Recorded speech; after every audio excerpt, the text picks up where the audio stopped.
Assalamualaikum, semangat belajar anak-anak pintar. Materi kita kali ini adalah perbedaan rangkaian seri dan paralel. Perlu kita ingat kembali bahwa rangkaian listrik merupakan gabungan komponen-komponen listrik yang dihubungkan pada sebuah sumber tegangan sehingga memiliki fungsi tertentu. Rangkaian tersebut nanti yang akan kita pelajari adalah rangkaian seri dan rangkaian paralel. Tapi sebelumnya, kita akan belajar terlebih dahulu apa yang dimaksud dengan rangkaian terbuka dan tertutup. Untuk lebih jelasnya, perhatikan baik-baik video berikut ini. Kita akan coba buat sebuah rangkaian listrik terdiri dari kabel, kemudian batu baterai sebagai sumber arus. Di situ akan kita pasang dua batu baterai. Kemudian kita juga butuh kabel. Nanti untuk menghubungkan kita hubungkan dengan saklar. Kemudian kita butuh lagi kabel untuk kita hubungkan dengan lampu. Kita pasang dua lampu di sini ya. Jadi kita butuh kabel lagi untuk menghubungkan antara lampu yang satu dengan lampu yang lainnya. Kita buat berderet di situ. Kemudian kita masih butuh kabel untuk kita hubungkan dengan sumber arus. Nah, rangkaian kita sudah jadi. Rangkaian seperti ini yang kita sebut sebagai rangkaian terbuka, yaitu tidak terhubung untuk rangkaian listriknya. Nah, kalau kita pencet saklar, itu terbentuklah rangkaian tertutup. Ditandai dengan apa? Yaitu ditandai dengan lampu yang menyala. Paham ya? Oke, sekarang saatnya kita mempelajari rangkaian seri dan paralel.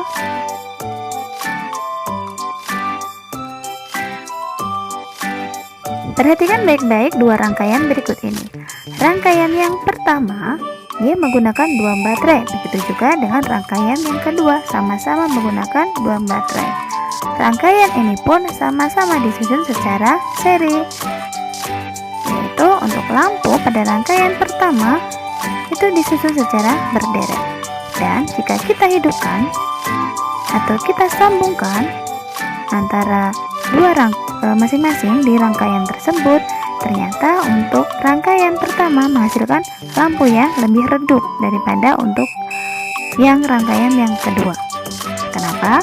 Karena rangkaian yang pertama terdiri dari banyak lampu, di mana setiap lampu itu memiliki hambatan listrik, sehingga semakin banyak lampu dia akan semakin redup. Nah, coba kalau kita putuskan satu lampu untuk rangkaian pertama. Nah, ternyata lampu yang lain dia ikut padam atau ikut mati ya. Artinya apa? Artinya arus listrik hanya mengalir sejalur. Jika satu lampu padam, lampu lainnya juga padam.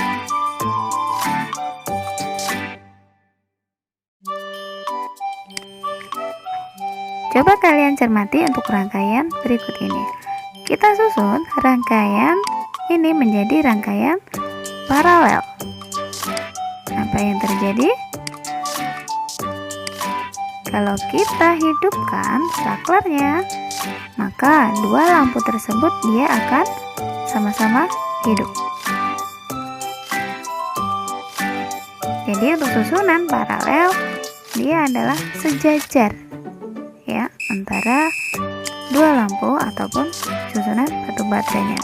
Tapi di sini batu baterainya tetap tersusun seri, hanya lampunya yang tersusun paralel. Kemudian jika satu lampu kita putus, ternyata lampu yang lainnya tetap hidup karena dia tetap memiliki arus dari luar yang nanti akan melalui lampu tersebut. Jadi rangkaian paralel adalah rangkaian listrik yang disusun bercabang. Kemudian jika satu lampu padam, lampu lainnya tetap hidup. Rangkaian paralel ini biasa digunakan untuk instalasi di rumah-rumah. dan digunakan juga untuk rangkaian lampu lalu lintas. Jika kita amati, ternyata ada persamaan dan perbedaan antara rangkaian listrik seri dan paralel. Persamaannya antara lain, daya dan kuat arus listrik yang dibutuhkan dari kedua jenis rangkaian sama besar. Kemudian, kedua jenis rangkaian dapat digunakan secara bersama-sama. Kedua jenis rangkaian memiliki kesamaan hambatan. Hambatan listrik artinya kemampuan benda untuk menahan aliran listrik. Sebagai contoh, semakin panjang kabel yang digunakan, maka hambatan listrik kemungkinan akan semakin besar. Begitu juga dengan luas penampang kabel, jika dia semakin kecil kabel, maka hambatannya juga akan semakin besar.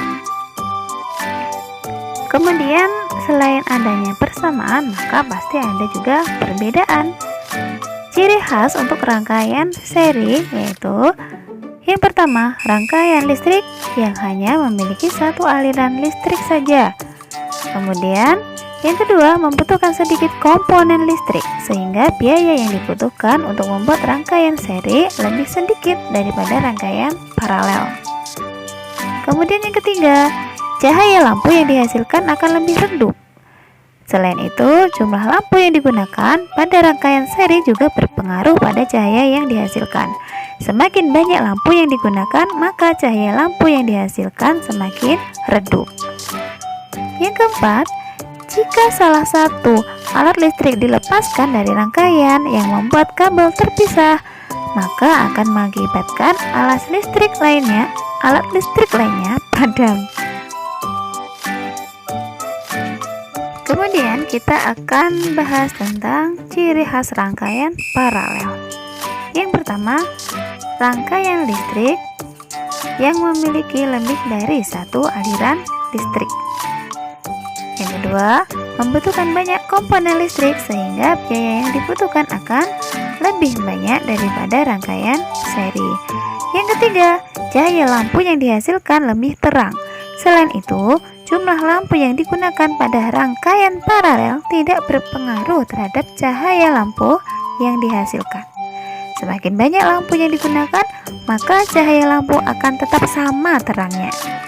Yang keempat, jika salah satu aliran listrik diputus, maka tidak akan berdampak pada arus listrik di cabang lain, sehingga alat listrik tetap menyala.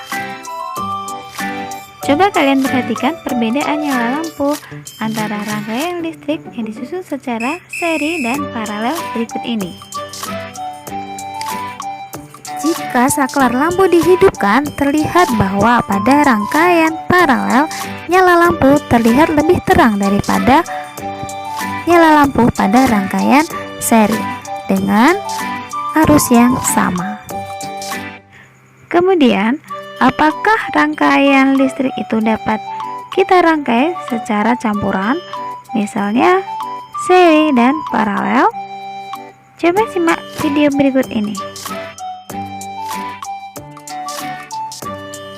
Pada rangkaian tersebut, terdapat rangkaian campuran di mana ada 3 lampu yang dipasang secara seri dan paralel terhadap 2 lampu lainnya.